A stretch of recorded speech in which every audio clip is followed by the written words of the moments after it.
Olá, tudo bem? Tudo, e você? Quanto tempo? É, é a vida de trabalho A com vida de essa. trabalho é vida de pandemia, né? Tá ouvindo bem? Tô ouvindo. Então tá. Pessoal, nossa, já tem bastante gente aqui. O Douglas, ele, conforme eu disse, né, ele é coordenador dos museus do estado do Rio de Janeiro, né, da Fundação Anita, Mantuano de Artes do Estado do Rio de Janeiro, FUNARJ. e também diretor da Casa da Marquesa de Santos Museu da Moda, e também foi diretor do Museu Mariano Procópio. Eu estava pensando aqui, as mulheres te perseguem mesmo, né? É uma relação longa e contínua. E Primeiro, você é de pesquisa. Minas. Eu sou mineiro. Sou mineiro, Coisa- mas com ascendência carioca e ascendência paulista. Tenho os dois lados. Então, são três Entendi. estados. E aí, vamos falar um pouco dessas mulheres aí que tocaram na tua vida? Vamos. Temos muitas mulheres para falar. Não é? Tem uma que me interessa muito, eu acho que a gente já comentou sobre ela, que é uma das mais antigas aí, a gente podia vir por escala, né? Que é uma mulher que participou da Inconfidência Mineira. Sim, sim. Essa talvez seja uma das personagens mais interessantes da minha pesquisa, quando eu estava assim, logo de início de pesquisa, ela estava mal citada em pouquíssimos livros, tipo Tarquínio, que sempre acerta em algumas questões. O Tarquínio de Souza já a tratava como uma mulher ativa na Inconfidência, que é a Hipólita Jacinta Teixeira de Brás. Ela realmente tem um papel interessante, ela que vai escrever algumas cartas, ela que vai mandar carta para o Cabo Toledo, avisando que o, que o Tiradentes havia sido preso no Rio, e com isso ela vai ser esquecida em certa parte da história. O que acontece? Ela era muito mais rica que o marido, ela era mais instruída que o marido, mas havia de todo um círculo em torno daqueles conjurados ou inconfidentes, dependendo de como os historiadores preferem tratar. Mas o certo é que ela ainda, além de escrever as cartas, ela ainda foi a agente de impedir que algumas coisas acontecessem. Quando o marido queria delatar o movimento, ele chegou a escrever uma carta ao Barbacena e ela vai e queima a carta. Então ela tem um papel, ela vai ter bens que vão ser sequestrados junto com o marido, mas depois ela vai conseguir reaver. E o que as pessoas não sabem é que eu faço uma pesquisa, às vezes, da história com a genealogia. Então eu consegui fazer toda essa relação da Hipólita com os outros Inconfidentes, assim como, sobretudo, o marido dela, que vai ter muitos personagens na Inconfidência ligados a ele. Ele é primo da mulher do Joaquim Silvério dos Reis, ele é primo dos outros Inconfidentes vários, o Domingos Vidal e outros. Tem toda uma Mas, relação familiar no meio. relação ali familiar também. Mas, ao mesmo tempo, tem uma coisa que as pessoas não conseguem entender. Por que ela demorou tanto tempo a reaver seus bens, mas conseguiu? Por que ela não foi envolvida diretamente na Inconfidência? Pesquisando um processo de nomeação do irmão dela, que se formou em Coimbra, em leis, em 1769, depois foi nomeado juiz de fora, foi ouvidor aqui no Rio de Janeiro. Ele faz um processo para ser nomeado. Então ele tinha que provar que ele tinha boa origem, que ele não tinha origem judaica, nenhum procedimento. E aí lá no processo está tudo. É filho do capitão Mor Pedro Teixeira de Carvalho, Clara Maria de Melo, neto de Sclano e bisneto de Antônio de Melo Pereira e Sampaio. fidalgo de puríssimo sangue. Aí dali a gente já sabe onde que ela vai dar. Ela vai ser descendente de um meio-irmão do Dom Dinis.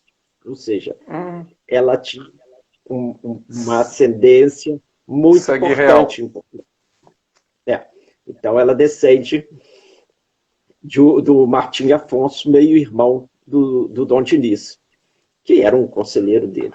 Então a gente começa a entender por que essa vinculação e talvez a não vinculação dela direta naqueles tempos, por ser mulher, mas também porque ela remeteria a uma origem fidalga em Portugal. Então talvez isso tenha sido um instrumento. É uma hipótese, porque nós não temos nada escrito que ela foi não tratada como uma inconfidente propriamente dito, porque ela teria isso, mas é uma possibilidade. Então ela foi uma das primeiras personagens dessas mulheres interessantes. E você acha que pode... E é engraçado porque ela não é dita, né? Ela é pouco falada, né? Enquanto a Marília de Dirceu, né? Existe a outra personalidade que está lá enterrada, lá no panteão, né? Dos Inconfidentes, e que, quer dizer, quem efetivamente participou de algo acaba meio sendo esquecida, de certa forma. Ou esse esquecimento passa por essa questão de ela ter conseguido reaver os bens e ter saído meio fora dessa confusão toda. Eu acho que naquele momento, eu acho que ela queria mais que as pessoas não lembrassem do fato. Né? Entendi. Ela era uma mulher muito inteligente, então naquele momento, e a história dela é muito interessante, porque ela também, as duas mulheres mais lembradas é a Marília de Dirceu e a Bárbara Eleodora. E ela vai criar um filho natural da irmã da Bárbara Eleodora, da Maria Policena, que vai ter um filho justamente com o general Antônio José Dias Coelho, que é o general que vai prender os Inconfidentes. Ela tem um filho e que vai ser cotado para ser barão da Ponta do Morro, e vai justamente se casar com a sobrinha da Hipólita, que é a Claudina Celestina da Natividade Teixeira de Carvalho. Então ela cria esse filho natural. A Maria Policena não casa com o general, o filho depois vai ter o nome, né? Teixeira Coelho, mas quem cria é a Hipólita. E vai deixar toda a fortuna dela para ele e para as sobrinhas. E o marido dela, da Hipólita, acaba como? Ele morre no degredo. É o Francisco Antônio de Oliveira Lopes.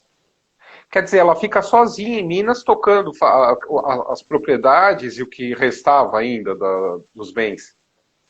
Sim, sim. É o que ela herdou por parte paterna. Então era fazenda em Prados, eram imóveis no Rio. A casa está lá em pé, quase em pé, né? Porque um prédio encapsulou um sobrado de 4 andares na Rua do Rosário para Buenos Aires, que está lá. Lá no início, Entendi. quase na rua de... Entendi. E aí, então, quer dizer, a descendência dela é de um filho que ela adotou, não? Ela não teve descendente? Não, não teve.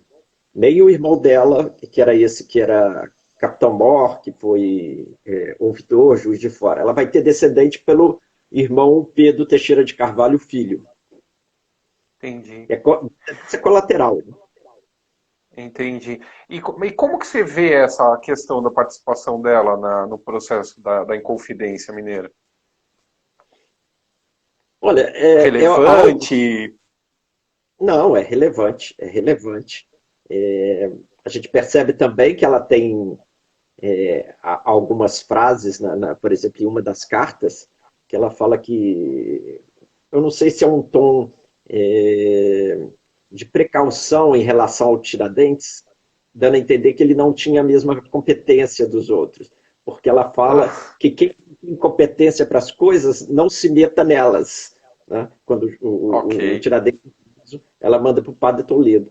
Então ela tinha uma relação com um grupo mais ilustrado da história, com os padres, com as pessoas, com quem tinha um nível de entendimento superior. Então, ela é uma personagem curiosa e a ela e outras mulheres, a historiografia fica devendo esse entendimento desse papel. E é o entendimento de um papel assim de preponderância, né? De ação, né? Não é uma passividade, não é questão de entrar pelo romantismo da coisa, né? Realmente é uma ação ativa, uma questão ativa. Douglas, você está muito para um canto. Tenta centralizar um pouco. Isso, o ideal seria assim. Aí tá, aí melhorou. E aí essa é uma das mulheres mais antigas que você pesquisou? Sim, eu pesquisei outras mulheres no século XVIII. Sobretudo, algumas mulheres que vieram de São Paulo, e que chegaram a Minas. A minha pesquisa do século XVII e XVIII é como essas mulheres eram tratadas, como elas sobreviviam, por exemplo, a uma viuvez, a tocar os seus negócios, as suas fazendas. Eu entendi uma ausência na historiografia de um papel de submissão, quando às vezes isso não era o real. Então, isso eu fui avançando, entender como se circulavam.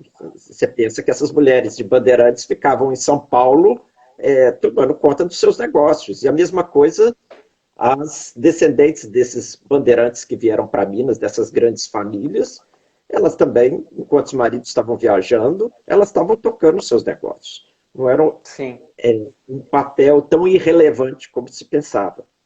Isso a gente vai ver uma evolução para o século XIX, também com as mesmas deficiências na historiografia sobre o real papel dessas mulheres nos negócios, na economia, na política e em todas as áreas.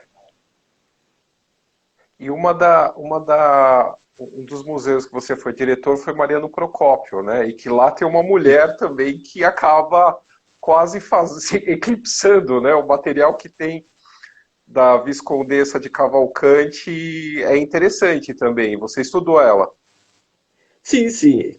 Eu tenho quase que uma biografia dela, que é uma personagem muito interessante.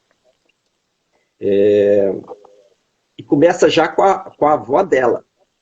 A avó dela,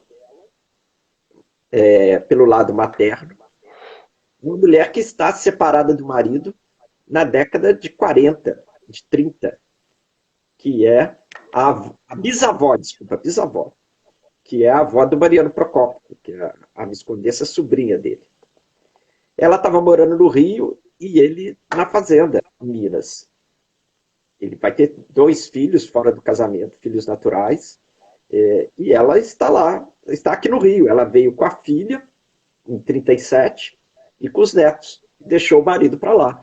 As pessoas até confundem, falam que é o pai e a mãe do Mariano Procópio que estavam separados. Não, era mais tarde, era uma geração atrás, que era a avó. Mas a Viscondessa realmente é um personagem fabuloso. Ela fica órfã, a mãe se casa com uma família muito importante no Rio, que são os Machado Coelho.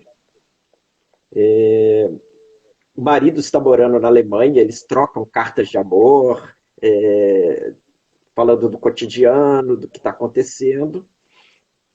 O noivo está na Alemanha e o irmão dela está morando em Londres, estudando literatura.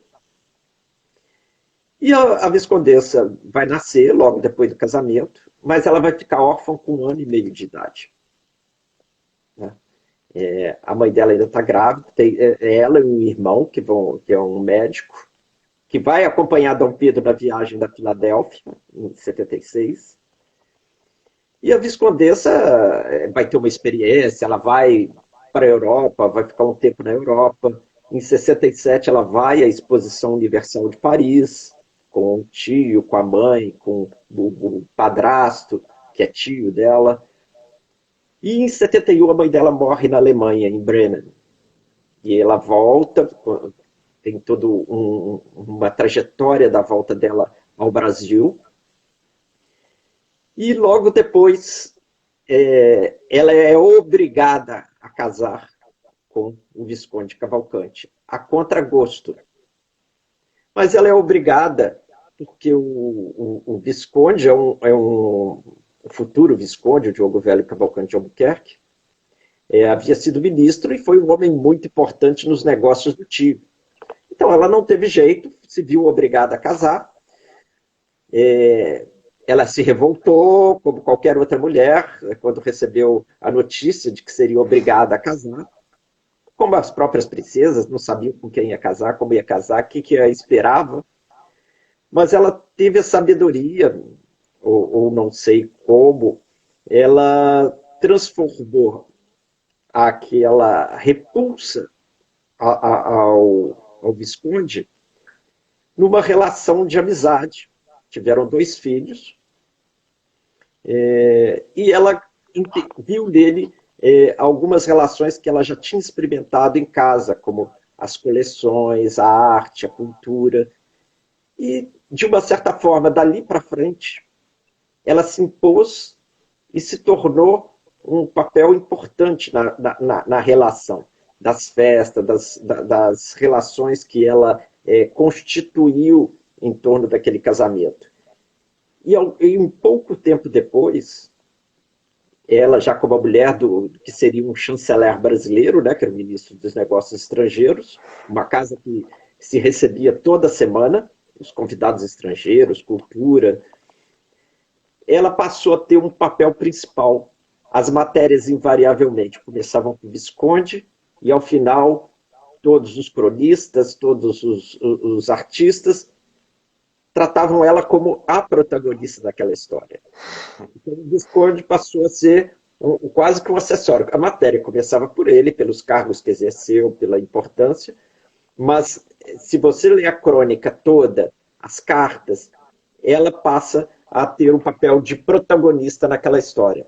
É para ela que o representante da Rússia vai ter seus elogios, vai dizer que ela tinha o mesmo padrão de educação de qualquer mulher de uma família importante na Europa.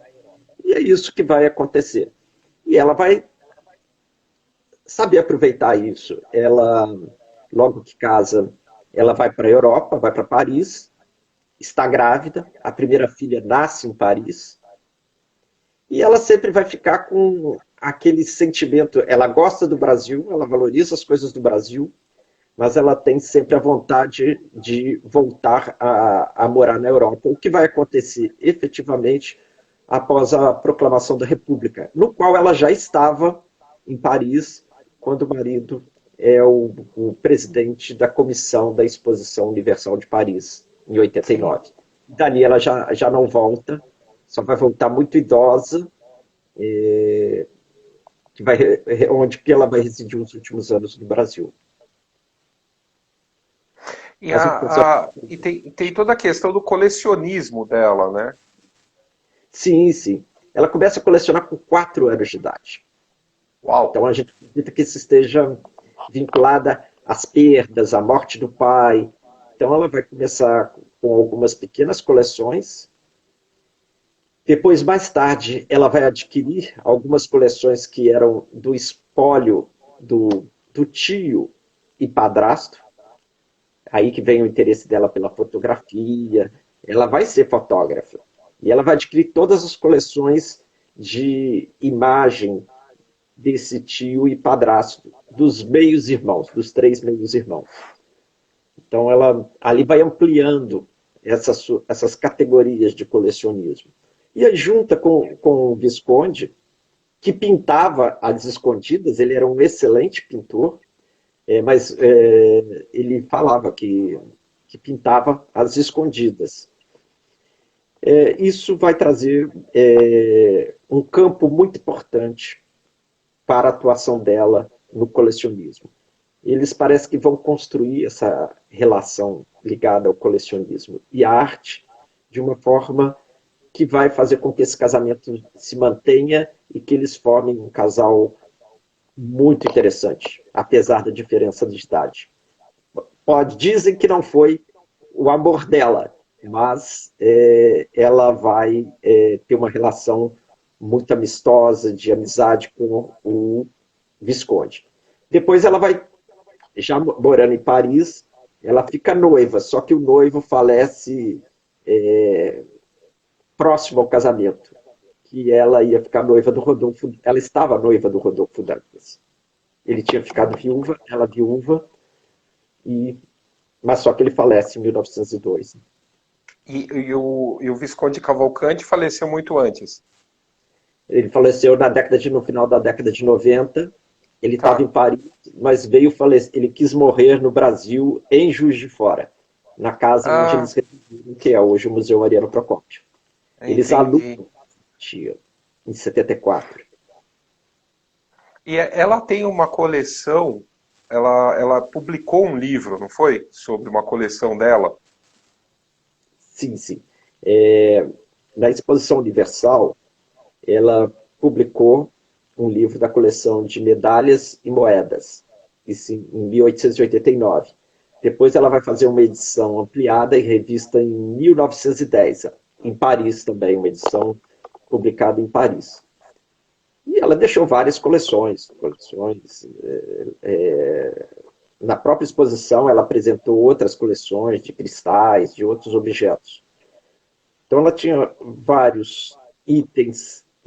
Depois, ela vai colecionar também essa questão do Império. Então, se você for hoje no Museu Nacional de Belas Artes, lá tem obras que são dela, Ah, é? espada, avental maçônico do Dom Pedro, vão ter Ah, pinturas doadas por ela, 4 pelo menos, no Museu Nacional de Belas Artes. Vamos ter no Instituto Histórico, aquele Franz Post que está no Instituto Histórico, tá. é dela. Aquele leque do reconhecimento da independência do Brasil, foi ela que doou Ah, em 1926.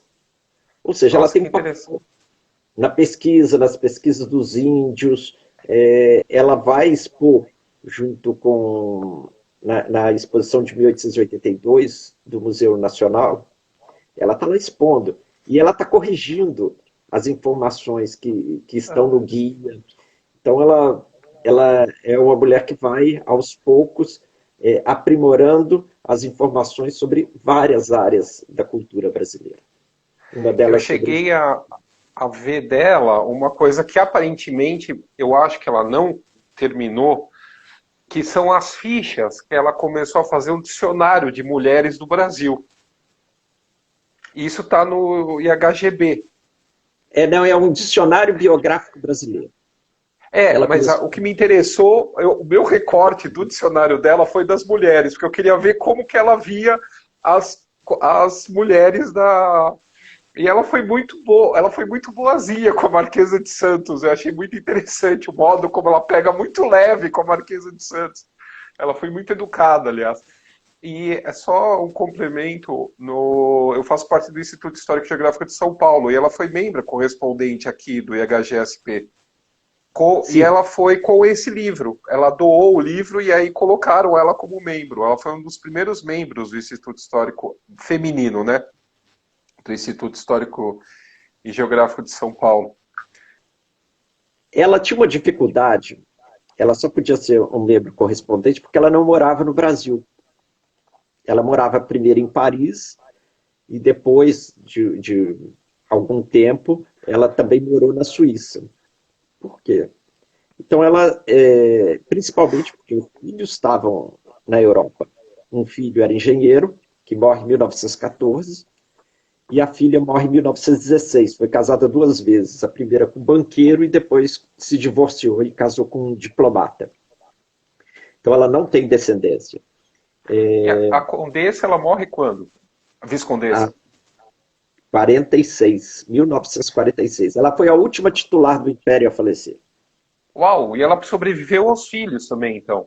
Sobreviveu os filhos, 2 guerras, o fim do Império, e, e ela sim tinha uma relação muito próxima com a princesa Isabel.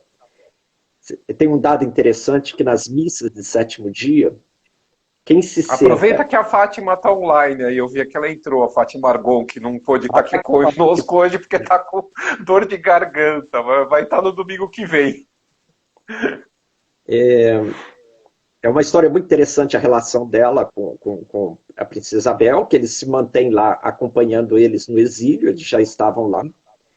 E é até algo muito interessante. Primeiro, quando Dom Pedro vai à Europa a primeira vez, ela está lá grávida e ela e o Visconde antecedem a viagem. Então eles estão em Paris quando o imperador está chegando à Europa a primeira vez.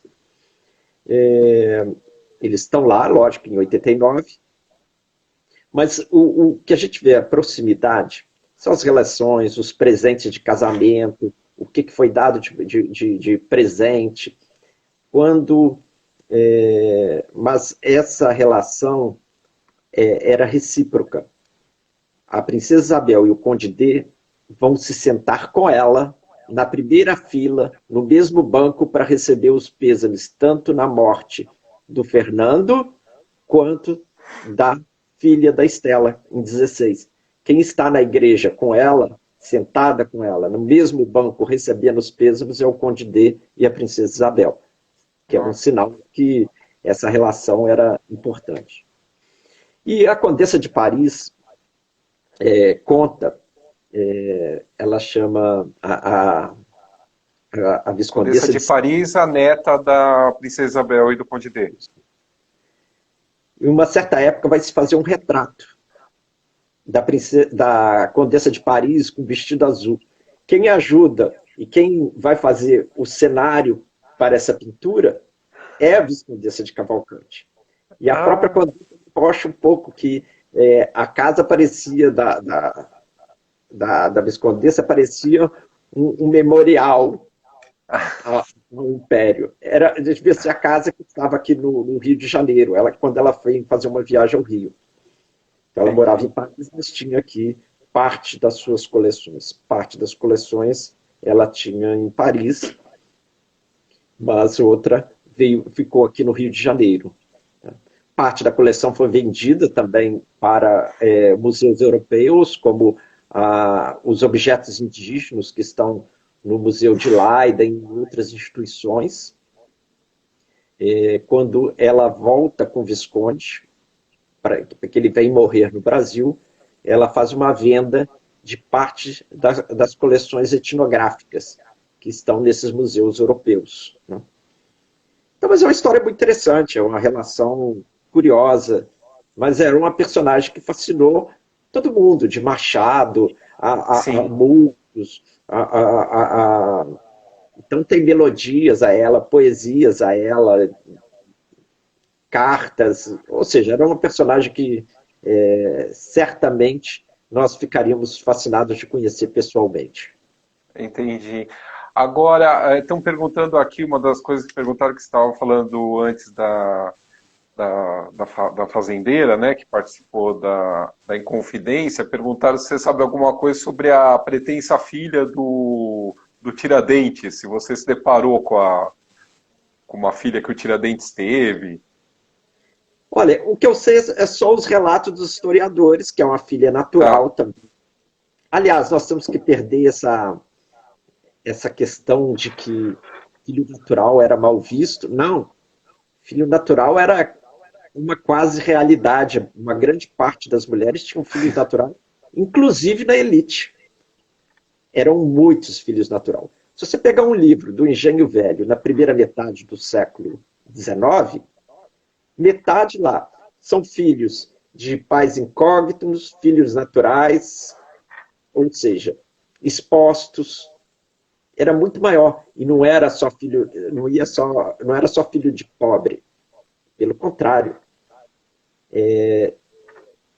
Uma questão, por exemplo... A gente teve aqui a Ana Cristina Francisco falando da Condessa de Barral. O Barral teve um filho fora do casamento, que foi herdeiro. Quer dizer, uma coisa... Mulheres respeitadas, matronas famosas, que tiveram filhos antes do casamento. Ou homens muito importantes. Então, isso não era só pobre, essa é a questão que nós temos que mudar essa visão. É porque nós olhamos com a moral classe média. Pior que a classe média atual, né? Então, que a classe média, diferente da elite, ela quer ser um bom exemplo, bem cuidada, mas a elite sempre descuidou um pouco do que pensa o outro. E o pobre também, muito pobre, ele tem que sobreviver, não está preocupado com isso. Né? Casar era caro. Então, sim, era caro. Era caro, era bem caro. Isso eu levantei no livro da Domitila, eu peguei pelo quanto que valia o café na época dela. E quanto que custava o casamento. Era caro, não era uma coisa barata não pagar o casamento. Então, isso que é importante, perceber isso. Se você vai ver muitos casos de filhos que não têm o nome da mãe. Tá lá. O pai está registrado e a mãe não. Por quê? Você sabe? Por quê? Porque a mãe ou era religiosa, uma freira, uma abadesa, ou porque a mãe era casada com outro. Não poderia registrar. Então, teve mulheres que... E aí registra o nome do pai. Então, se você pegar lá... O Dom Pedro, né? O Dom Pedro com a Goiás. Quando ele registra ela, ele registra de mãe desconhecida. Tipo... E de pai, tudo bem. Então, já que nós vamos falar de Marquesa, por exemplo... Só um pouquinho, peraí, antes de você entrar na Marquesa, a Fátima perguntou se na correspondência que você viu entre a Viscondessa e a Princesa Isabel, se elas tratavam sobre artes. Você lembra? Isso eu encontrei. Eu encontro muitas dessas relações pessoais, né? Sobre as duas. Presente, ela vai comprar uma miniatura que é uma ascendente, um dos filhos da Princesa Isabel vai se casar em Cannes, acho que é 1908, a Fátima vai saber quem casou em 1908, e aí quando compra uma miniatura que é uma ascendente longínqua de um dos filhos da Princesa Isabel que fazia parte da coleção dela de miniaturas, e ela vai dar isso de presente para o filho. Então é isso, é essa relação. Quando a Condessa de Paris chama ela, em vez de Viscondessa, de Sinhazinha, era um tom muito... familiar. Muito próximo. Mas a gente sabia que elas tinham envolvimento com arte, com fotografia. Elas tinham... a Viscondessa também fazia questões de botânica. Eram muitos interesses em comuns que as duas tinham em relação à arte e à cultura. Então, se você fazer um paralelo de que uma gostava e do que a outra gostava, há muitas semelhanças. A Viscondessa vai ser fotógrafa, a gente sabe que a Princesa Isabel teve aulas de fotografia. O padrasto da Viscondessa e tio foi um fotógrafo importante, acompanhou o Agassiz, as fotos que o Agassiz tem de uma viagem a Minas foram feitos pelo padrasto da Viscondessa. A família vai ter uma ligação com o Clamby. Então, é uma série de interlocuções que vão se constituindo no universo delas. É muito próximo a essa ideia também do Dom Pedro, né? Dos fotógrafos, de estar presente, quer dizer, sempre antenado ao que está acontecendo no universo além do Brasil, né? E trazendo coisas para cá e conhecendo novas técnicas e artes e tal. Agora, o que você ia falar da Marquesa? Você agora como diretor da Casa da Marquesa de Santos, no Rio de Janeiro? Não, eu ia falar de pais incógnitos, de mães incógnitas. Tá. Então, tem um caso, por exemplo, que eu encontro nas pesquisas, alguns historiadores dão lá que o Barão da Bertioga, que é um homem importante em Minas, que ele vai morrer, e o testamento diz que ele não tem filhos, ele diz isso no testamento, mas eu encontro um batizado de uma neta. Encontra lá, avô José Antônio da Silva Pinto, que vai ser o futuro Barão da Bertioga, E a avó incógnita, ou seja, a mulher ou era freira ou era casada. Segundo, mas isso aí a gente vai avançar depois, nós não vamos nos estender nisso não. É, porque a gente vai já, daqui a pouco tem mais Não, senão a gente vai 20 entrar, minutos por aí. vai complicar e as pessoas vão mudar o foco. Um caso interessante é que na minha pesquisa eu encontro os batizados de filhos do Filício antes dele se separar. E está Sim. lá, Filício e mãe incógnita. Quem É, que é o padrinho? É o Zé Maria Velho da Silva, um homem importante, vinculado ao Paço. Ou seja, isso antes da independência, antes do divórcio. Né? Mas está lá. Ele estava com a mulher que não podia aparecer. E aí acontece que são muitos casos da elite brasileira de filhos incógnitos. E eu não falo só dos outros, não. Nós estávamos falando tem um caso de uma família importante brasileira, que eu não vou entrar aqui, mas é um caso de uma criança que é filho de dois irmãos. uau. O irmão vai ter a criança, lógico, a criança foi retirada, não aparece, nem foi batizada como exposta, mas na realidade, nos Na casa dos bastidores. avós, provavelmente. Era muito comum na casa do avô, né? Expor na casa do avô, né? Não, não, mas esse é um cara complexo. Por acaso ele é sobrinho neto da Hipólita Jacinta. Ele vai matar o cunhado, Uau. que é o Francisco de Paula Xavier Hofbauer, em 1839.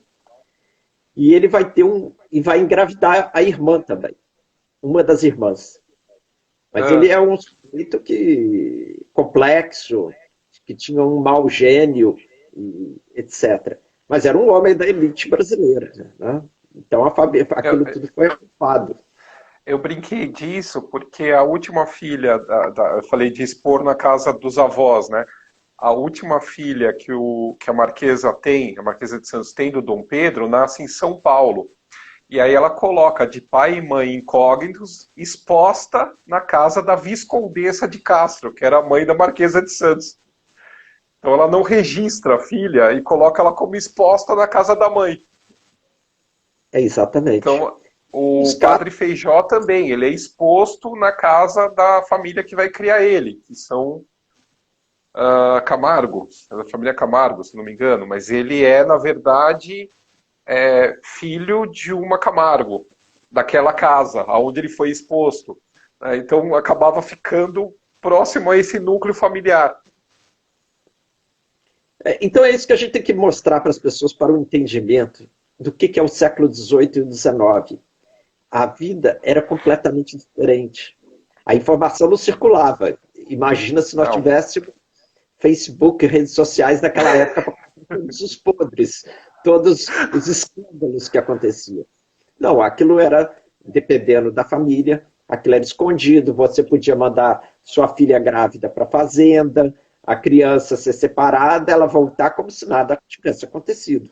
Mas era possível naqueles tempos, né, que você não precisava estar ali presente todo dia. E ainda mais na vida das mulheres daquele tempo. Mas Sim. mesmo assim, viu muitas mulheres, até casadas, não tinham nada com o marido, casaram obrigada e tinham relação com outro homem. Mas os filhos eram. Do marido. Porque em Tecnicamente ele perfilhava. como filho do marido. Né? Existe caso até na realeza. Tem uma mulher de um rei europeu que a filha não é do rei. Ela vai reinar depois. Mas ela é filha do médico, que vai ser morto. Então vocês investiguem lá. Mas então isso acontece em todo lugar. Na favela, Da favela ao palácio. Não existe ninguém santo nessa história. Bom, falando em ninguém santo nessa história, agora vamos entrar na parte da polêmica. Eu, como autor de 2 livros que tratam uma biografia da Marquesa e outras cartas dela para o Dom Pedro, tomo pedrada o dia todo por conta da novela, né, que está aí pintando né, nessa questão maniqueísta, né, a Marquesa de Santos como a grande vilã. E você, como diretor da Casa da Marquesa de Santos, como que você vê essa forma como a Marquesa aparece, ou como que isso chega para você? Olha, eu tenho a história, a versão da história da Marquesa. Não essa da novela, porque isso só acredita quem não leu nada na história. Né? Porque essa A novela grande maioria. é uma piada do ponto de vista histórico. Né? Os personagens não existem, isso é uma obra de ficção. Mas, por incrível que pareça, eu vejo isso na comunicação da Casa da Marquesa de Santos. As pessoas acreditam que a história é aquela que está na novela. É. Então, a Marquesa é que destruiu o casamento, a Marquesa que é culpada, a Marquesa que é isso. Por E, que a Leopoldina não mandou envenenar a Marquesa? É uma das coisas que eu mais ouço. Por que a Leopoldina não matou a Marquesa? e aí eu vejo uma questão diferente. Mesma história que nós consideramos assim, diríamos oficial, ou dita oficial, a Marquesa, lógico, vai ser retratada, vai ser ela que está imiscuindo no ambiente. Primeiro, que o Dom Pedro, os casamentos dos reis e príncipes e princesas não eram casamentos de amor, né? Eram casamentos que eram grandes negócios. Né? É um negócio que vai ter um interesse. E por que você pesquisou, você sabe. O Dom Pedro, a escolha da Áustria, era o poder da Áustria naquele momento. E o contrapeso com a Inglaterra. Para tirar um pouco o peso do poder dessa aliança inglesa que parava séculos sobre Portugal. Exatamente. Por que o Dom Pedro, mesmo depois da Leopoldina morta, vai querer submeter ao Francisco I o seu novo casamento? São relações de negócio, a estrutura de manutenção de poder. Né? Todos ali estão envolvidos na manutenção de seus poderes. Sejam príncipes, princesas, as princesas que vão se casar, as infantas, todos vão ter que lutar para manter aquele seu poder, aquela sua condição. Porque ao longo do tempo, os que não vão reinar, os que não vão casar com reis, futuros reis, eles vão ter os seus poderes reduzidos. É só você olhar a história das infantas portuguesas e espanholas que vão perder esse poder. É como os filhos não morgados, que vão receber a herança e tal. Eles vão, com o passar do tempo, se não tiver nenhum gênio construtor de fortuna, eles vão perder isso. Então, é uma estratégia de poder. Agora, eu não venho aqui fazer nenhuma defesa da Marquesa. Da Marquesa. Na casa. Mas ela tinha muito mais interesses nas questões brasileiras do que a Leopoldina. A Leopoldina tinha um interesse da aliança política. Com a Áustria, né? Quer dizer, a Leopoldina é a macro e ela é a micro, né? Porque ela tem também a questão de São Paulo. Ela carrega os interesses dos grandes de São Paulo dentro da corte de São Cristóvão. Sim, então sim. É o micro e o macro. A má imagem construída da Leopoldina, ela criou uma aresta grave, porque ela era de um outro grupo, com os Andradas. Não há dúvida, né, que o problema já estava ali político, que ela estava aliada Sim. ao outro grupo em São Paulo. A família estava aliada a outro grupo. Tanto que é o Marquês que vai defendê-la depois do Aracati, ele era do grupo de oposição aos Andradas. Não Sim. se iludam, o jogo político está ali. Era pesado, não era essa brincadeira romântica que o povo acha. Política é matar ou morrer.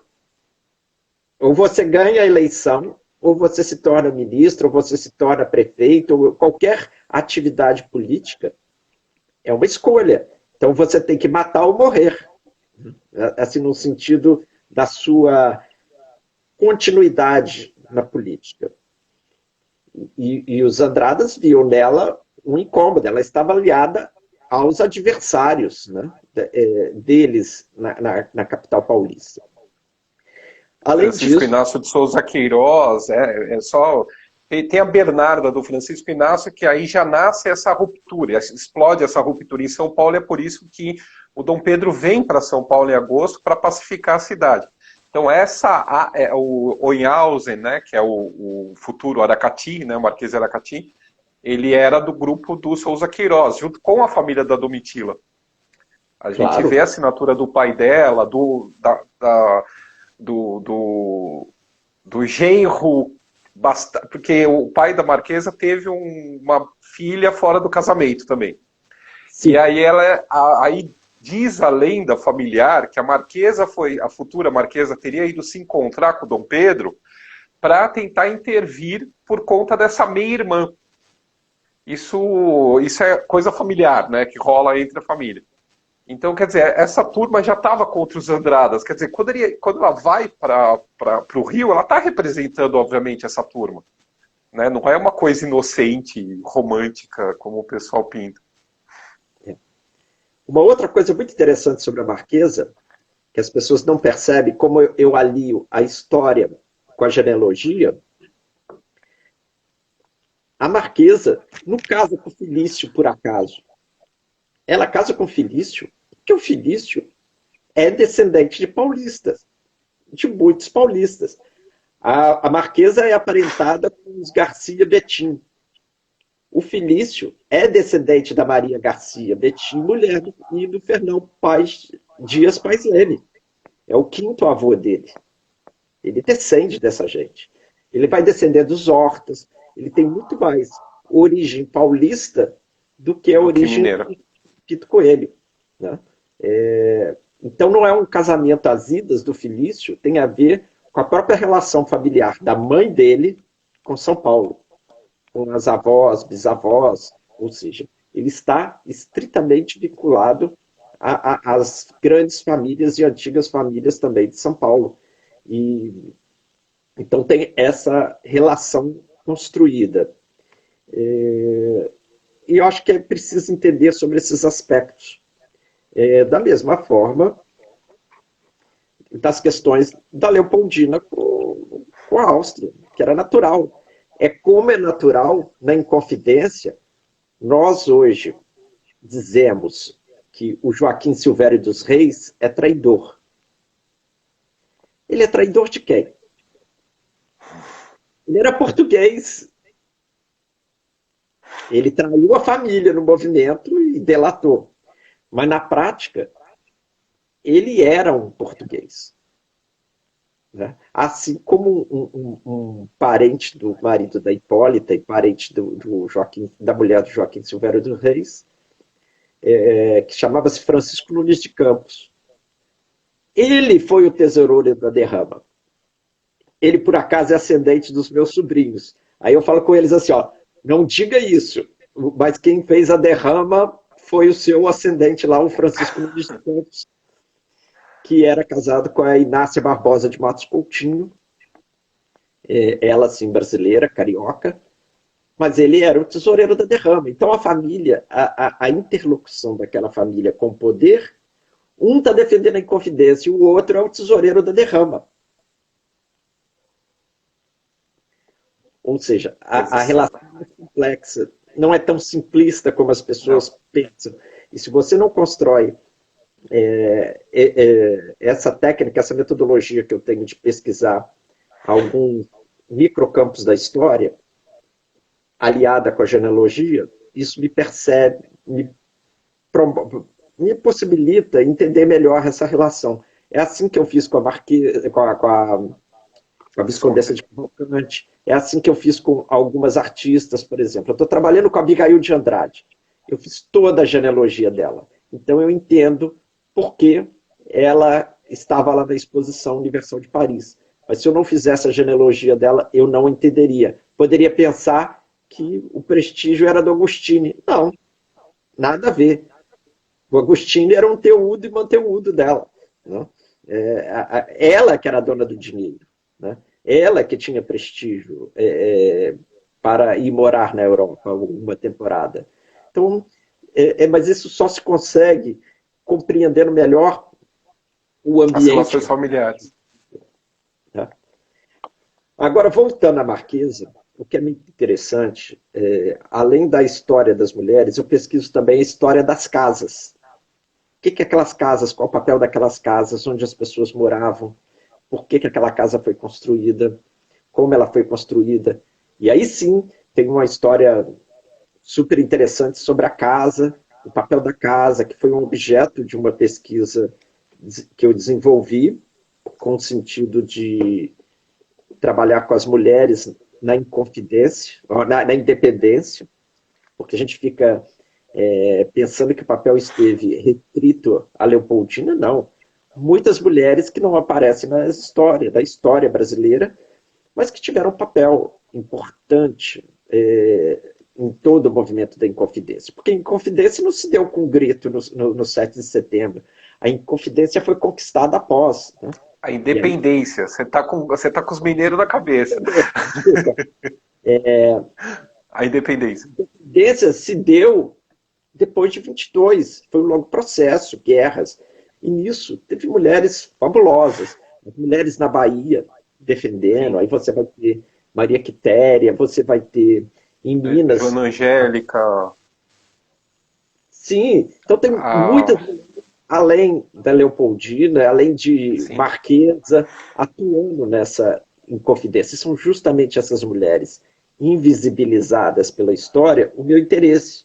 Então você vai ter, muita gente não sabe quem é a dona Joaquina do Castelo, a Joaquina de Abreu, Castelo Branco e tal. Mas ela vai estar já enviando suprimentos para as guerras. Então ela está mandando bois, carnes para os soldados na guerra. Né? Você vai ter uma sobrinha da Marília de Dirceu, uma poetisa, que vai estar fazendo os versos da independência e vai encontrar com Dom Pedro em 22, em Ouro Preto. Então são essas mulheres que participaram, mesmo sem um protagonismo, que são o objeto. Então, por isso eu desenvolvi uma proposta de uma exposição de mulheres na independência para mostrar estas outras mulheres que, direto ou indiretamente, atuaram no processo de independência. A própria Marquesa tem um papel importante com o Charles Stuart, né? Que ela vai receber o Charles Stuart. O Charles Stuart vai dar mais atenção à Marquesa e um papel fundamental na independência, no processo de independência, que é o reconhecimento da Inglaterra. E nisso, ela é que vai receber, vai estar com ele. E aí a gente volta... Na mensagem que ele manda para o Canning, que era o ministro das Relações Exteriores da Inglaterra na época, ele fala que foi graças a ela e ao Chalaça que o Dom Pedro concordou com cláusulas que ainda até então ele estava vacilante, que eram algumas cláusulas que incomodavam a ele e tal, e ele, acho que o Tobias Monteiro comenta isso, ele fala quais são as cláusulas e dá o crédito para os dois, para a Marquesa, ele não fala da Leopoldina nessa correspondência. Só um parênteses, aquela hora que você falou das mulheres baianas, né? A Leopoldina escreve uma carta para o Dom Pedro quando ela recebe as senhoras da Bahia, as senhoras baianas. E aí tem a carta que ela pede, que é do FICO, né? Do processo do pós-FICO, né? E aí ela fala que as mulheres elas são mais ligadas a boas causas do que os homens. Que, tipo, pelas mulheres, o Brasil já tinha sido independente há mais tempo, entendeu? Os homens é que ficam enrolando. Exatamente, é isso. Então, as mulheres não estavam num papel tão... só servem para trair ou não, né? Não, muito essa mais do que isso. Que eu estava falando, essa poetisa mineira, que vai estar com Dom Pedro e vai fazer poesias para a favor da independência, ela é sobrinha da Marília de Dirceu. E ela está morando em Ouro Preto e vai estar com Dom Pedro em 22. Então é isso, é essas histórias que não chegam ao grande público, mas que trazem um retrato do que era o Brasil, um retrato talvez mais real, mais presente nos cotidianos de outras cidades que não a corte. Então essa foi a ideia dessa exposição. Da exposição. Que é uma exposição para 22. Na Casa da Marquesa. Sim, na Casa da Marquesa, a ideia de fazer lá. Porque é uma casa de mulheres. É uma casa de mulheres, porque primeiro lá ela começa a ser construída por um médico da primeira faculdade, que é a nossa faculdade de medicina, é uma antecessora, né, ligada ao Exército. E eu consegui avançar nisso porque, por acaso, aí voltamos a Hipólita, essas relações vão se construindo de uma forma tão complexa e intrigada que esse irmão da Hipólita, o Pedro Teixeira de Carvalho, que vai cuidar dos negócios dela a vida inteira depois, inclusive da restituição dos bens, ele vai se casar com uma mulher carioca chamada Maria Lucinda da Apresentação, filha de um cirurgião mora aqui no Rio, e a irmã dela se casa com um cirurgião, José de Lemos Magalhães, que também é lente na escola de medicina. Então, por isso eu consegui algumas informações extras. Então, vai se construindo. Lá, a Marquesa, quando o Dom Pedro compra esta casa, quem vão trabalhar, curiosamente, quem está trabalhando na casa durante o período da construção são alguns artífices e profissionais que estão ligados ao próprio Paço. Né? Então, a gente vê essa Bezerra e outros. Então, eles estão todos ali envolvidos. Né? A pessoa que estava construindo lá, o pintor, autor do quadro da Marquesa, que nós conhecemos, o cara que trabalhou na pintura das casas, da casa da Marquesa do Amaral, ele era discípulo do Henrique José da Silva, que estava trabalhando nos ornatos funerários da Leopoldina. A casa, ela muda para aquela casa em 27. Ela já morava em São Cristóvão, numa outra casa, que é a região onde é chamada de Morro dos Breves, porque é uma das 4 casas, das 4 chácaras que ela tinha em São Cristóvão. Então ela morava antes na Casa Amarela, que era, os fundos davam para aquela rua, mas a casa era na rua de São Cristóvão. Então, mas o que é interessante é que a casa passou por um mundo de mulheres, né? A Marquesa depois, né, que vai ser esse modelo de casa, depois vai ser da Viscondessa Vila Nova de Minho, cujo casal, ele era diretor de um teatro, o Teatro São Pedro. Eles vão ter uma coleção de arte super importante no Rio de Janeiro. Ele vai remodelar a casa. Mas o que nós temos de importante nessa casa, quem construiu efetivamente essa casa? Então, Douglas, você estava falando da casa, que é uma casa feminina, né, de mulheres. Sim. Eu acho que esse é um aspecto muito interessante da casa, é a relação delas com o feminino. A Marquesa, com sua própria relação feminina, a casa foi construída para ela, e aí não há dúvida, né, de que um homem apaixonado é capaz de fazer. A casa tem Os coraçõezinhos. Que a quinta, né? É uma casa que se manteve ao longo do tempo, certamente por causa dessa relação, da história que esse romance perdurou. E aí eu acho que é interessante isso. É raro um personagem histórico, sobretudo as mulheres, se manter uma polêmica tão longa como a Marquesa tem essa capacidade. Porque o personagem histórico, ele tende, ao longo do tempo, a não causar nenhuma espécie, nenhum sentimento. E ela ainda continua, como se ela ainda estivesse viva. Tendo gente que ama, tem gente que odeia.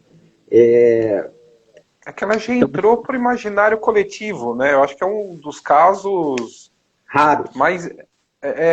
pelo menos no Brasil, o levantamento que eu faço na biografia dela, existem já livros, assim, pouca coisa, assim, depois dela morrer, 1870, 71, começam a aparecer no Rio de Janeiro obras, os assassinatos da Marquesa de... Ela já é personagem, ela já vira um personagem literário, 3, 4 anos depois da morte dela. Então, e depois começam as peças, e aí entre o século XX, o Setúbal, o Rangel e tanta apropriação cultural dela, né, isso acabou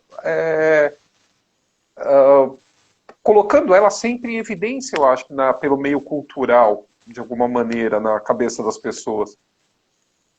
É uma personagem realmente. Então, é personagem de ópera, filme, novela, livro, romance. Então, ela está nesse imaginário, não há dúvida. Gostem ou não gostem dela, É, e aí parece que quanto mais ainda a odeio, mais ela cresce. é, É um bolo interessante, é um fermento, né? O ódio, a é que antipatia. nem é que nem influencer na internet. Se você falar bem, ninguém tá nem aí. Agora você começa a meter o pau, o negócio toma proporções gigantescas. Aí a pessoa cresce. Então ela já foi personagem de filmes, de séries, de novelas, de tudo. Carnaval, tudo. Teatro, continua sendo. Sim. E aí eu acho que tem uma parte dos conservadores que vão estar do lado da Leopoldina, achando que é um casamento, como se fosse um romance, né? O que não era um negócio, um casamento de Estado, né?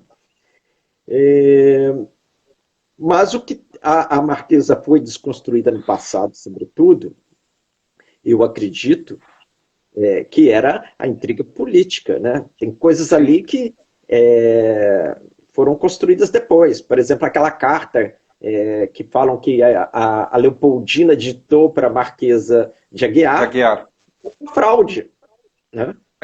Eu acredito piamente Quem, nisso. Acho que eu acho que você também concorda que aquela carta sim, sim, é uma das grandes discussões minhas desde a época que eu lancei a primeira biografia. Quando eu peguei a carta lá no Museu Imperial e eu vi que não é que aquela carta não é original, que é uma cópia levada num cartório para reconhecer, nada bate na carta. E as pessoas que estão, nem a forma de tratamento que a Leopoldina usava com a irmã era aquele.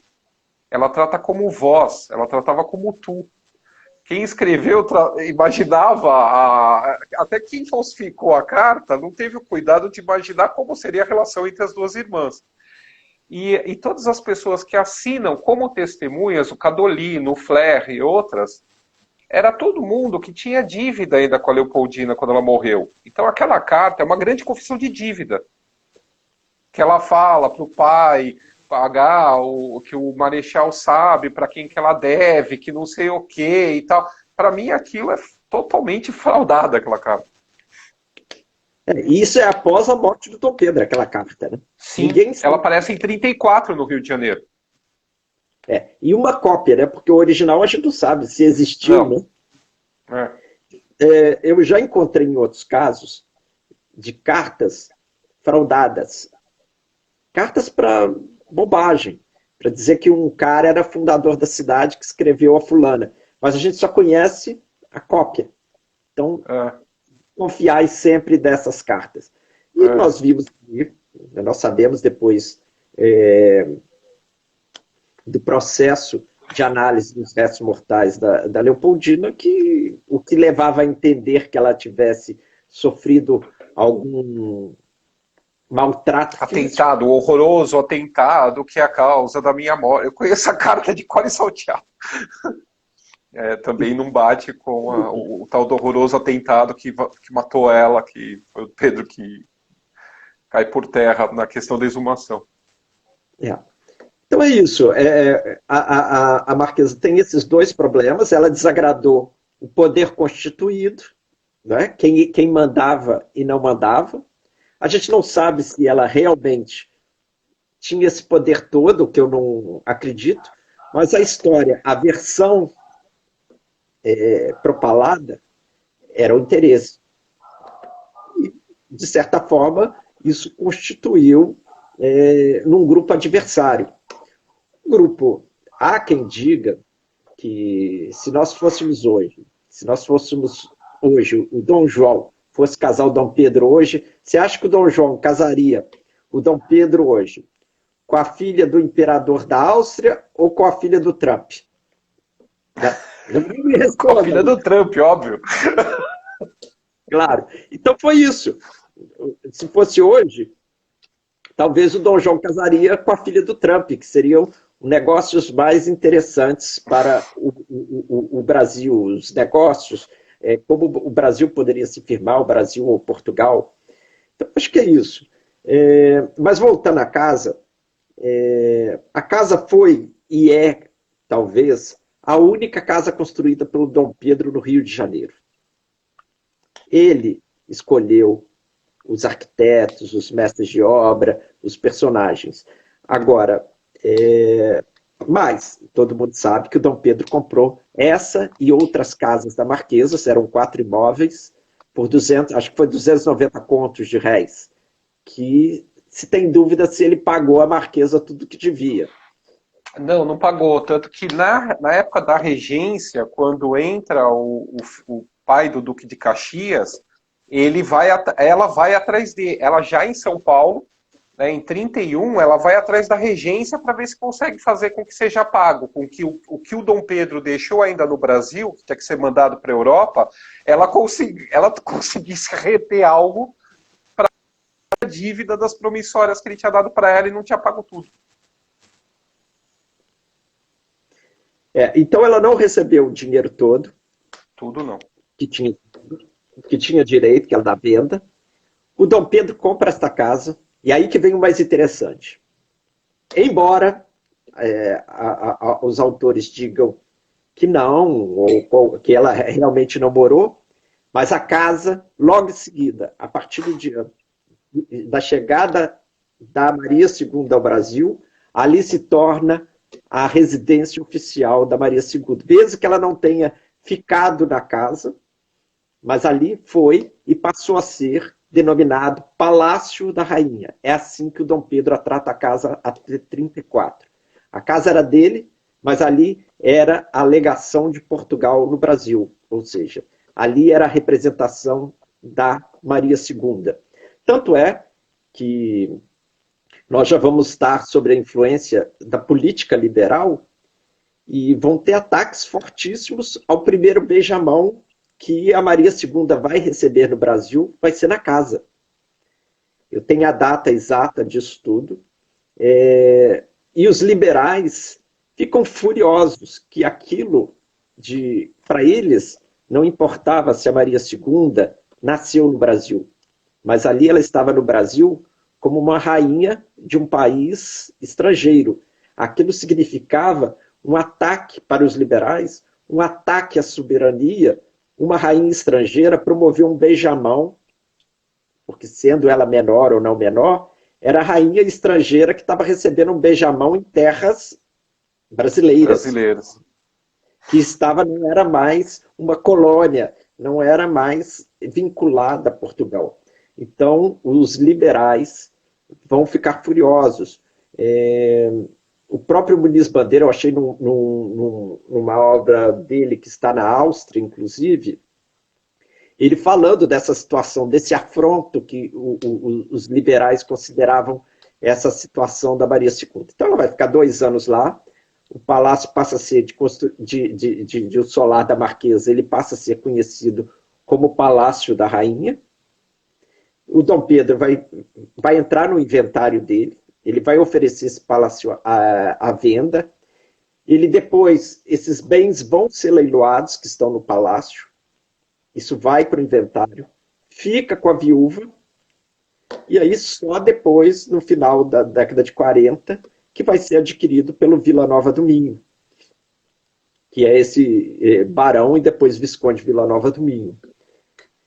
Esse vai falecer e a viúva vai estar envolvida num grande imbróglio, né, da herança, e em 62, em pagamento a dívidas, o barão de Mauá vai adquirir e vai nele residir até 1882. Ali vai ser a residência do Mauá.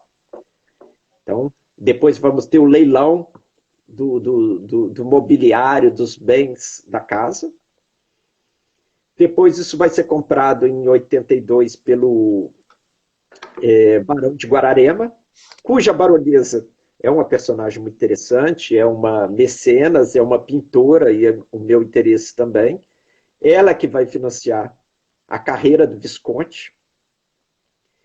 E depois ela vai ser vendida em 1899, 98, 99, nessa virada, para um médico Abel Parente.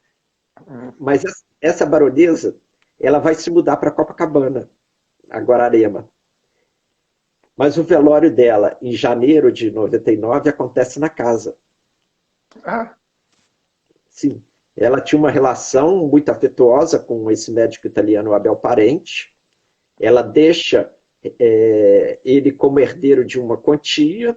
Ele já tinha adquirido a casa, mas ela ainda deixa em testamento uma quantia de 30 contos de reais para esse Abel Parente, que, o que parece, ela tinha algum problema ginecológico muito sério, desde nova, que vai apresentar-se na Itália durante uma das viagens, ou ela já tinha, que ela vai conhecer o Abel Parente e vai ser cuidada pela família do Visconde da Itália, como enfermeira. A mãe do Visconde, acho que vai ser como uma enfermeira, uma cuidadora dela, nesse período que ela está doente, numa das viagens à Europa, que não é a primeira, deve ter sido a segunda ou a terceira viagem dela para a Europa, já casada, porque ela vai ainda e solteira com o pai. Mas depois ela volta com o marido e ela vai ficar muito doente. Então ela tinha algum problema ginecológico mais sério, que podia ser uma endometriose, alguma coisa mais séria, e que ela depois, esse médico vai vir para o Brasil com técnicas mais avançadas, com técnicas de controle de natalidade, que vai causar um escândalo. Mas ele vai morar na casa, vai promover uma grande reforma na casa, ainda na década de 1910. E depois isso aí, a casa ele vai se mudar de lá, e vai ser legação do Uruguai, vai ser depois instituições. Mas o interessante é que a casa, o que faz a casa ser preservada, não é ela ter sido construída pelo Dom Pedro, não é dela ter morado em Mauá, não é nela ter sido a residência do Abel Parente ou da Guararema. O universo que garante a preservação dessa casa é a história, o envolvimento amoroso da Marquesa e do Dom Pedro. É isso que faz, garante a preservação da casa para os dias atuais. É esse o imaginário que as pessoas tentam perceber na casa, que vão em busca. É isso que se entende. Que é o grande atrativo, né? Se a gente tivesse em Viena, a Marquesa seria cis carioca, né? Ia ter... Porque ela tem um apelo e a casa ainda está de pé, né? Diferente do palácio, né? Do Museu Nacional, né? Que hoje é só a carcaça. Quer dizer, do Império mesmo, no Rio de Janeiro, é uma das poucas lembranças ainda, tirando as igrejas e o paço da cidade, que ainda você vai ter, né? De pé, uma casa. Você tem a casa do Chalaça. Construída por eles. Sim. Por quê? O que a família imperial construiu na cidade do Rio de Janeiro para morar? O Guanabara não é. Não. O Guanabara, que é o Paço Isabel, na realidade, Ele foi construído pelo Zé Machado Coelho, que é um primo... Ele é uma sucessão de reformas, né? É. Mas a propriedade que dá origem ao palacete é a casa, o palacete do Zé Machado Coelho, primo da Viscondessa de Cavalcante e da mulher do Mariano Procópio. Ele, sim, é que constrói. A princesa Isabel, quando compra a casa, compra até os móveis, cortinas, tudo que existia Quer lá. dizer, ela aproveita o que já tinha e vai mexer na construção, né? Ela não efetivamente constrói a casa. Ela compra essa casa, se não me engano, já no ano seguinte ao casamento. É no ano seguinte. Com tudo, com todas as alfaias, com tudo. E ela mantém isso. Então, boa parte daquilo que nós conhecemos como da Princesa Isabel e do Conde D, anteriormente pertenceu ao Zé Machado Coelho, que é o construtor do palacete, que era um homem muito rico, muito poderoso, e que vende a casa por essa fortuna. Então a história das casas precisa ser também melhor entendida. O próprio, a Quinta da Boa Vista é uma sucessão de obras, mas é o puxadinho brasileiro, né? Dá para estudar a história do puxadinho brasileiro pelo Palácio de São Cristóvão. Mas ali está num presente do Elias para o Queria eu ganhar o prêmio. Joaquina, né? Teve a paz de ficar longe da Carlota Joaquina, né? Mas você vai ter essa casa e vai ter Petrópolis, né? Onde hoje é o Museu Imperial. Mas no Rio de Janeiro, na cidade do Rio de Janeiro. Não.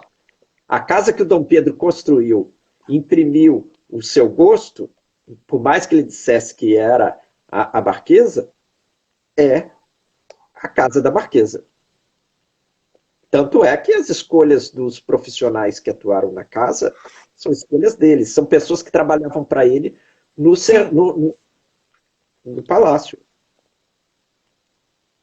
Eram pintores da Câmara, da Imperial Câmara, arquitetos da Imperial Câmara e tudo mais da Imperial Câmara, quer dizer, era a mão de obra dele. Claro, claro. E até porque ele era tão perfeccionista que ele falava para ela qual roupa que ela tinha que usar, qual tecido ela tinha que mandar fazer o vestido, em qual costureira ela tinha que mandar. Quer dizer, ele era tão perfeccionista que ele chegou ao nível máximo fazendo a casa, que ele também não ia deixar na mão dela. Não. E aí eu acho que é isso, é a grande representação, é onde Dom Pedro pode exercitar o seu gosto, as suas escolhas no morar. E depois ele vai, que a Marquesa leva todos os móveis, as alfaias, tudo para São Paulo. E aí ele vai novamente mobiliar esta casa. Deve ser certamente para receber a Maria da Glória, que acabou não ficando na casa, assim, morando efetivamente, né? Ele ficou com uma representação, mas era uma casa montada para receber a rainha. Para ser um símbolo, né, do status dela, porque também ia ser complicado. Ela, como rainha de Portugal, receber beijamão ou receber dentro de São Cristóvão, né? Tinha que ter uma separação, né, física do poder. Né? São Cristóvão era o poder brasileiro e aí escolhia-se todo. Mas era uma coisa muito complicada e que vai dar muito problema. Inclusive, a casa é quase invadida pouco antes, né? Estoura o motim, eles estão comemorando, se eu não me engano, o aniversário dela na casa. E, enfim, é bem complicado a questão. A casa cai, eu brinco que o baile da Ilha Fiscal, só que do primeiro reinado. O que está acontecendo, a festa que está acontecendo nessa casa, no aniversário dela em abril, antecede o último baile, a última festividade antes da abdicação dele. Bom, eu acho que está todo mundo aqui querendo fazer pergunta. Ah, então, e como que você vê, assim, essa questão da casa? Tem alguma previsão? Quer dizer, agora com a pandemia, falar previsão é jogar búzios, né? Previsão de não, tirar tarô, né? Quando que vai acabar a pandemia? Quando é que vai voltar as obras? E Olha, a história da casa é o seguinte: o projeto era de ser o Museu da Moda. E nós restringimos, fizemos um projeto menor de voltar a ser a Casa da Marquesa, um museu dedicado ao feminino. A nossa proposta é de restaurar a casa para abrir em 22, acabar o restauro, porque já foi feita uma primeira etapa de obras, e a primeira parte privilegiou justamente os aposentos da Marquesa. É aquelas que chamam de Sala Flora, que eram aqueles dois cômodos que compunham o quarto e a antecâmara do quarto da Marquesa. É onde teria a tal mosca no passado pintada pelo Dom Pedro após um ataque de ciúmes e que ele teria dado um tiro na parede diante da ausência. Ou seja, o nosso imperador era um homem passional, sobretudo quando se muito. trata da Marquesa. Né? E então esse cômodo já está restaurado. A ideia é de, claro, tem que ter um espaço para a própria história dos moradores da casa, especialmente a Marquesa, mas que esse espaço sirva para contar a história das mulheres. E aí a ideia de abertura é essa exposição das mulheres Em na independência 22. de 22. A gente continua perseguindo isso, é um trabalho muito delicado, a casa é um espetáculo, a casa é realmente fascinante, mas não é fácil, é caro, o restauro é caro, os estuques são fabulosos, as pinturas, o piso, a casa toda é uma obra de arte, do piso à parede, ao teto. Então, tudo ali foi feito A com muito. claraboia que tinha. Tem, né? É que está desmontada, mas você vê as estrelas. Então, e os símbolos dessas delicadezas? Então, você tem os 12 signos do zodíaco naquele átrio da escada, você tem os 4 continentes, as 4 estações, os 4 elementos, toda a simbologia está naquela casa. Os deuses nos tetos, a música num outro salão, a sala da águia, que é onde diziam que o Dom Sim, Pedro é. deixava. Ou seja, esse segundo andar é, sobretudo, não precisa de acervo, não precisa nada. A casa é o acervo, a casa é o objeto de interesse. Mas a ideia é de fazer no primeiro andar as exposições temporárias, né? De recuperar a história do morar, a história das mulheres, os costumes, os hábitos, para entender melhor o papel das mulheres na história, a contribuição que elas deram e que nem sempre foi tratada com uma correção nos nossos livros, na historiografia tradicional. Então é isso que o museu pretende se prestar. Né? E isso, então, a previsão seria de abertura até 2022, então. E Exato. aí abrindo com essa exposição sobre as mulheres na história, As mulheres na feminino. importância. Isso. Essa casa que a gente está falando, sim, é do Rio. Tem gente que está entrando no meio do caminho. Quem não está entendendo, assim, ele me deixou há uns 2 anos atrás, eu acho, né? Filmar a casa e tem um vídeo da casa lá no meu canal, inclusive mostrando esse quarto que está restaurado e tudo mais. E eu conheci o dono, um português, que ele que trabalhou na restauração desse. Ele estava numa palestra que eu dei no consulado de Portugal aqui em São Paulo.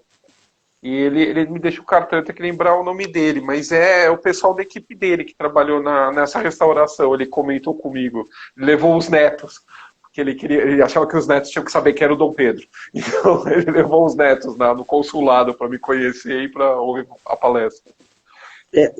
A primeira etapa foi feita pela Espírito Santo Cultura, que trouxe um grupo de técnicos portugueses e espanhóis para promover o restauro dessa primeira etapa, sobretudo o restauro artístico nesses cômodos privados da Viscondessa, né, que estão lá já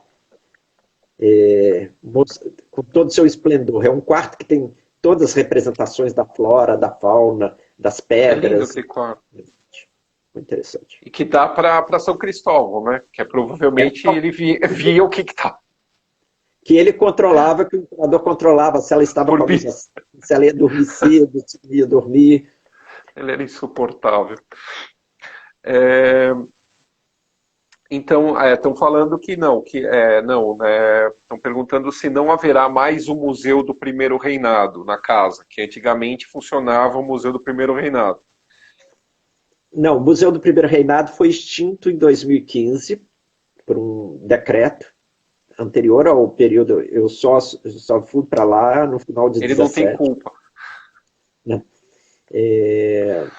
Mas a gente vai dar um tratamento condizente ao que nós temos possibilidade hoje. Então, a gente assume que a casa da Marquesa de Santos foi ela a mola propulsora da manutenção dessa casa. É essa história que o público quer ver, né? Mas não vai ser só a casa dela. A casa é a essência. Tem também outro. Porque, por incrível que pareça, a Marquesa tornou-se um objeto. Ninguém está interessado em comprar a cama da Leopoldina, mas o que tem de cama da Marquesa circulando... Eu brinco, eu brinco que assim, depois que ela perdeu o relacionamento, depois que acabou o relacionamento com o Dom Pedro, ela deve ter montado uma fábrica de móveis cama. em São Paulo, porque assim, o que tem de cama da Marquesa de Santos é uma coisa assim, ela pulula assim, né? No entanto, que para a cama tem uma cama no Museu Paulista. Né? Não, essa efetivamente é dela, porque foi a Branca de Castro, que era descendente dela, que doou para o Museu Paulista junto com o conjunto. É o armário, a cama e o espelho de corpo inteiro. E foi feito o levantamento, é do moveleiro, do rei, que aí caiu o rei, acho que foi o Carlos alguma coisa, e aí ele foi comprado para a Marquesa, quer dizer, foi trazido de Paris para ela. E é uma coisa, assim, de altíssimo nível, tal. O cara era um baita do ebanista lá em Paris, que fez o negócio. Então essa efetivamente devia ser, inclusive, daí. Porque Sim. pela data bate essa... E é uma cama, justamente, quando a gente entra nesse quarto, né, você tem me fugiu a alcova, né, que você ficava trancada, né, você fechava as portas. E essa cama, ela é de encostar. Ela só tem os detalhes pro lado da porta. Aí, inclusive, ficava mal exposto no Museu Paulista, no Museu da USP, ele ficava no meio do quarto. Aí zoavam que o lado que era todo ornamentado era o lado que o Dom Pedro entrava na cama, e o outro era o que ela saía da cama. Que ela não tinha tanto status para entrar pelo lado todo decorado, mas é porque era uma cama de costa na parede. Então essa eu acredito que devia ser daí mesmo. Exatamente. Foi o Carlos X. Carlos X, ele mesmo. Que cai em 1830, né? E ela... 31 que ela vai embora do... Não, 29, não, peraí. Não, ele cai antes. Eu não lembro, enfim. Mas o pessoal tá... lado até com esse movimento liberal no Brasil. A queda Sim, dele... que vai depor também o Dom Pedro. Exatamente, vai derrubar, porque não é a Marquesa que derruba, é o movimento liberal, é a política que estava ali num jogo de mudanças de regra, de forma de governar, né? De forma Sim, de... e que vai acabar na regência, que também aí o pessoal vê que não é tudo isso, né? Não, e o caso de um amante, eu acho que não tem casos que eu tenha percebido assim, num grande contexto, pelo contrário. Alguém aqui que está aí conosco aqui hoje sabe quem é Maria Lexinska? Com exceção... Aqui deve ter muito monarquistas, vão saber quem é Maria Lexinska. Não, Mas olha... o grande público não sabe quem é Maria Lexinska, mas o grande público sabe quem é Popandur. Todo mundo sabe. Sim. Qual é a mulher quem está mais retratada na história da arte? Basta você fazer uma busca na Maria Alexińska e depois em seguida imagens da Pompadour, você vai encontrar N pinturas da Pompadour, mas você não acha quase iconografia da Alexińska. A Alexińska era a mulher do Luís XV, né? A avô lá do 16. Você encontra ela, por exemplo, tem uma representação muito interessante de quanto a Maria Antonieta está sendo recebida por um compositor. Ela, apesar da Maria Alexińska estar morta, ela está representada nessa gravura. Mas, assim, você quase não encontra uma iconografia da Maria Alexińska. Agora, se você chegar imagens da Madame Pompadour, tem 200 pinturas dela. Né? Então, isso se repete. E os próprios adversários da Marquesa faziam essa vinculação dela com as amantes, né, dos reis franceses. Né? Eles faziam esse paralelo. Né? Isso foi muito explorado, inclusive, na época. Mas as pessoas não sabem nem quem é a rainha. Né? E as pessoas não sabem quem é a Maria Alexińska. Então, a grande população, mas todo mundo sabe quem é a amante. Né? Isso é comum. O que há da Leopoldina nos anos, nessas últimas décadas, uma reconstrução do papel dela. Né? Eu até achei engraçado que um dia desse, uma pessoa super de esquerda, eu falei assim, ué, o que houve? Ele estava numa defesa coerentemente, de uma defesa de se construir algo pela memória da Leopoldina, mas ele estava com um discurso de direita. Eu falei assim, o que houve? Você mudou de ideologia?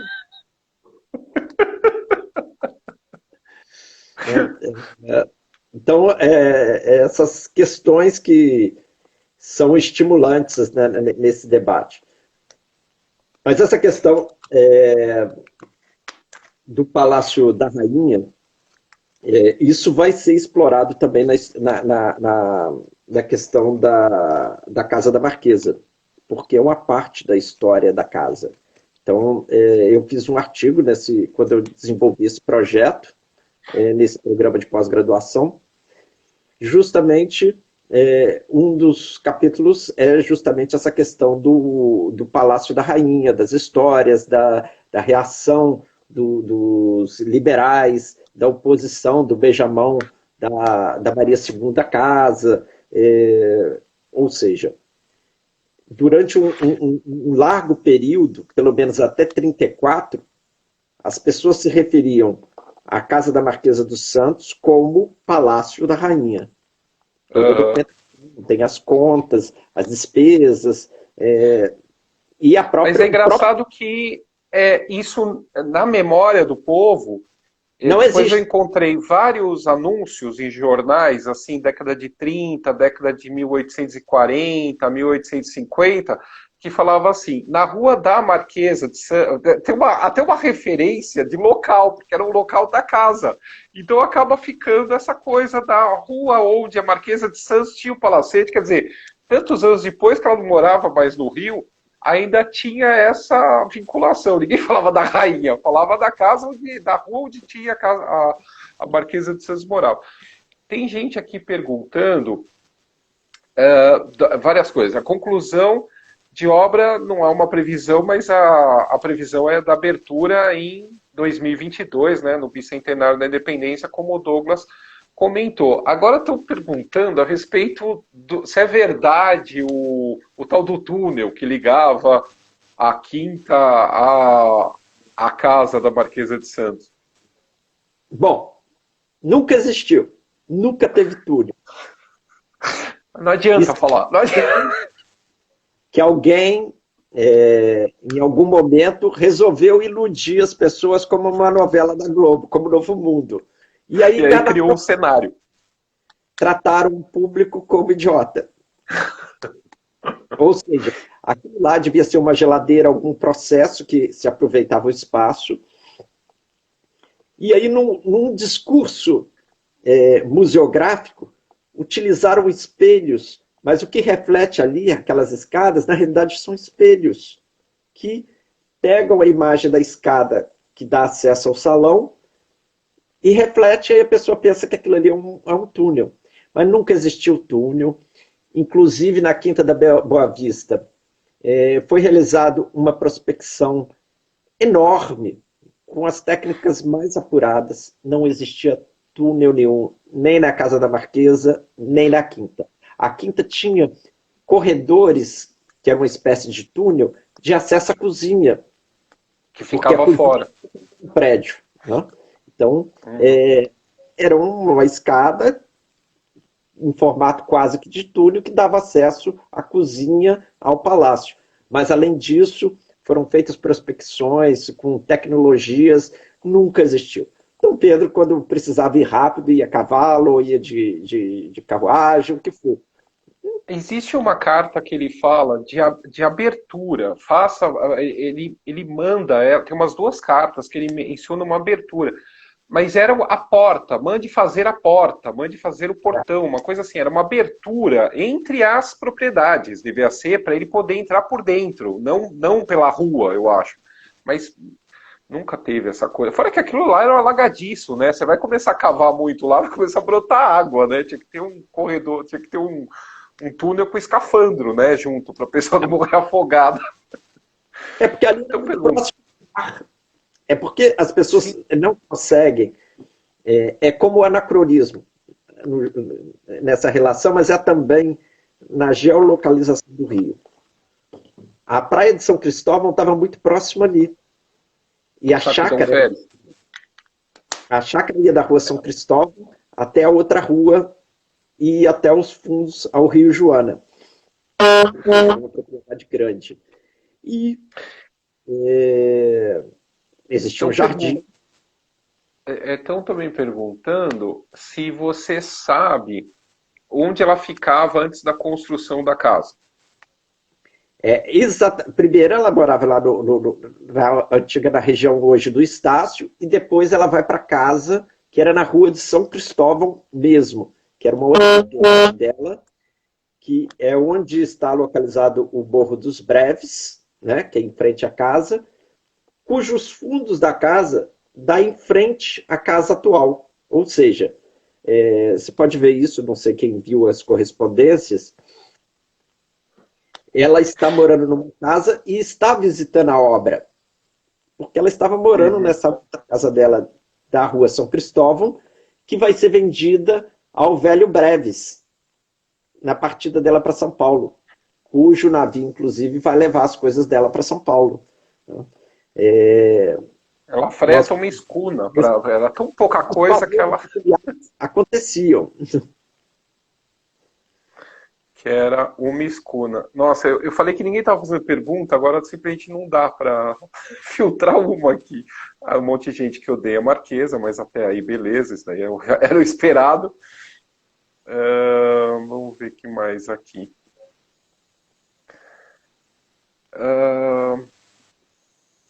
Todo mundo comentando da... e o leprosário que tinha lá próximo, você sabe alguma coisa disso? Que aquilo era uma terra que, na verdade, pertencia a uma ordem? Tinha alguma coisa disso? Sim, sim, sim. É um hospital ainda do século XVIII, inicialmente dos jesuítas. Ele ainda existe lá, é o lar, é o Hospital Frei, não sei o que lá. Desculpa que não estou lembrando. Eu estou com o Frei Sampaio na cabeça, mas não é. Não, mas ele existe ainda. Lógico que não a arquitetura não está 100% preservada. Sofreu inúmeras obras, adaptações ainda no século XVIII, no XIX, mas ele ainda existe, o hospital está lá, funcionando, pode ser conhecido. Inclusive, na década de 20, foi feita uma pintura do Chamberlain desse leprosário. Porque existem outros leprosários. Existe o leprosário da Ilha Grande, existiam outros, mas esse de São Cristóvão ainda existe. Ele ganhou novos formatos, virou um hospital, mas ele é uma obra do século XVIII. Tá, estão falando aqui que uns estão falando que é o Hospital São José, outros estão falando que é Não, Francisco de Assis, São Francisco de Assis, bom, não sei. A questão dos móveis, então, quando o Dom Pedro compra essa casa do Rio de Janeiro da Marquesa, os móveis ela traz com ela para São Paulo. Então, hoje eles estão espalhados. Existem móveis dela, muitos móveis dela no Museu Paulista, em São Paulo, na casa...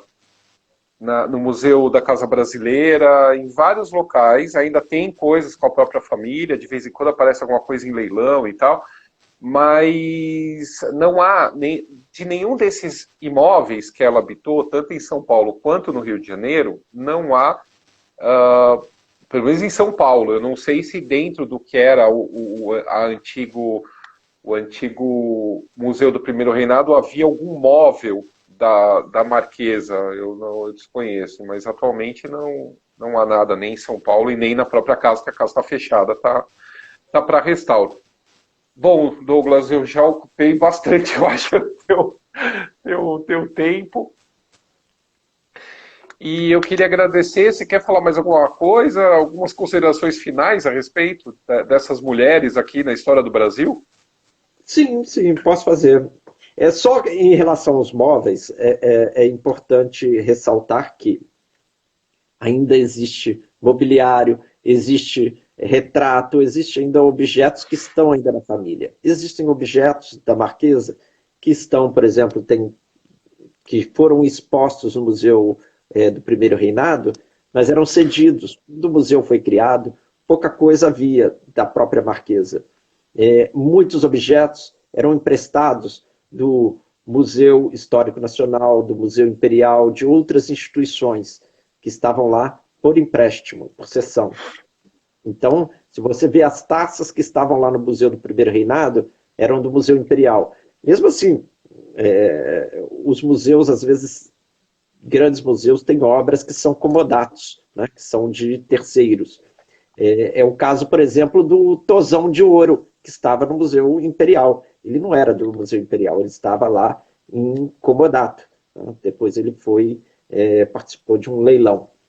Aliás, isso é uma nota desse presente, desse Tozão de Ouro restituído à família imperial durante um tempo. Em relação à história das mulheres, o que eu acho importante é de que possamos avançar em história de outras mulheres, dos desafios que elas enfrentaram ao longo do tempo para ocuparem seus espaços. Nós estamos trabalhando até neste momento numa exposição conjunta de todos os espaços culturais da Funarge, todos os museus, que é uma exposição dedicada às mulheres artistas. Então nós vamos começar lá com o primeiro desenho e uma gravura que nós vamos apresentar nessa cronologia da pintura, é justamente da Maria Graham. Né? São um desenho e uma gravura. Então nós vamos... A Biblioteca Nacional? Não, está lá, tem um que está conosco, que estava lá no Museu do Primeiro Reinado. E porque o museu se propunha justamente a tratar a ideia do Carlos Lacerda. Na realidade o museu abre em 79, mas ele é criado por um decreto de 65. Era para ele ser aberto durante o quarto centenário, para fazer uma tríade dos períodos históricos. Né? Então tinha o Museu Imperial, o Museu tal, então a República, mas o primeiro reinado seria contado naquele museu. Quem vai à inauguração, a presença importante que vai, é o Dom Pedro Gastão, ele que vai lá para a solenidade de inauguração, em 79. Ele está lá, recebendo lá, ó, na casa da Marquesa. Agora, uma curiosidade, a Marquesa não foi embora do Rio de Janeiro, ela voltou a morar no Rio de Janeiro. Sim. Se você vê o casamento... A filha dela estudou no Rio, no Colégio Higgins. E se casa... A Condessa de Iguaçu se casa em 1848 no Rio, quando a Marquesa está morando no Rio. Ela se casa lá na Glória. Ou seja, ela é a pessoa mais magoada com o pai, né? E ela justamente que herda os problemas, né? Epilepsia. Ela que vai ser a filha rejeitada por causa daqueles problemas todos, mas ela que vai herdar os problemas do pai. E quando ela se casa, a Marquesa está morando novamente no Rio. A Marquesa vem morar no Rio num período que ele é deputado, marido, o Rafael Tobias de Aguiar. A Marquesa vem morar no Rio quando ele fica doente, que ela pede ao Dom Pedro para ficar com ele na prisão, né, o acompanhando. E, isso é em 42. E em 48, ela está morando novamente no Rio de Janeiro, na Freguesia da Glória.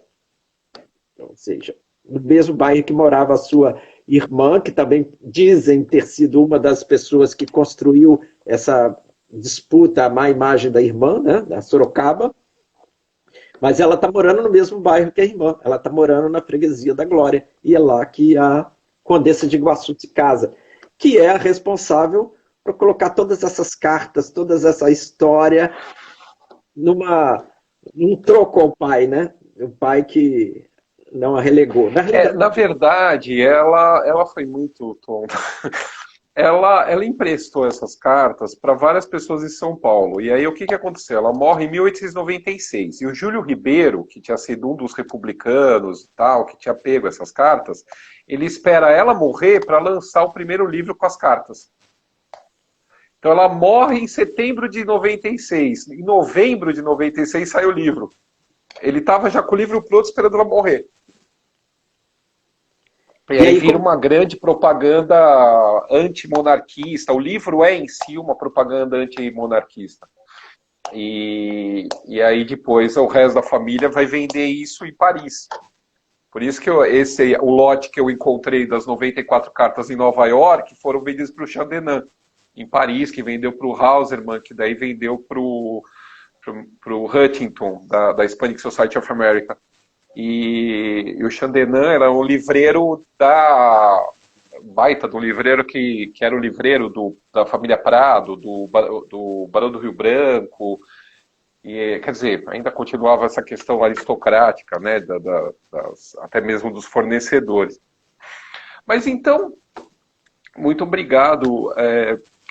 Essa questão toda, eu acho que o pessoal adorou, principalmente a questão da casa, assim, da Marquesa de Santos. Tem um monte de gente ainda falando que você fugiu e você não falou da filha do Tiradentes.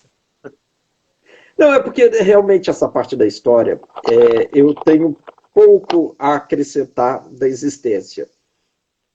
O que eu estudo mais na Inconfidência é a relação familiar desse grupo, dos Barbosa de Matos Coutinho, que por acaso é a família do Mariano Procópio, é a família do Duque de Caxias, ou seja, a família do Duque de Caxias estava completamente envolvida na Inconfidência Mineira.